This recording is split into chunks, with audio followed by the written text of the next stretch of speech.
मी तर एकटीच 17 जणांचा स्वयंपाक करायचे आणि माझ्या सासू मला हातही नाही लावू लागायच्या कामाला, एका कामाला पण नाही.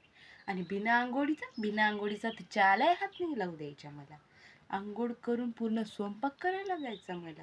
आणि मी लहान लहान इथल्या मुलांना घरी शिकवून आणि ते पैसे मला मला पैसे ते सासूच्या हातामध्ये द्यावं लागत होते आणि नाहीतर ह्यांच्या हातात द्यावं लागत होते. आणि आता आता तरी तुम्ही ड्रेस घालता, मला तर ड्रेस काय साड्याच घालावं लागत होते. एवढं तर तुम्ही सहन पण नाही करणार बाई.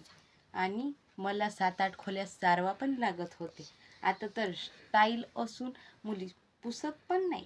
तो झाडूसारखा इथला मोठा दांडा उभा पकडला की तरी मुली त्या पुसत पण नाही. आणि हो, मला तर काही बाहेरचं माहीत पण नव्हतं. आता तर मुली मस्त फिरायला गेल्या बाहेर की हॉटेलमध्ये जेवून येतात, ते पण दोघंचे दोघं.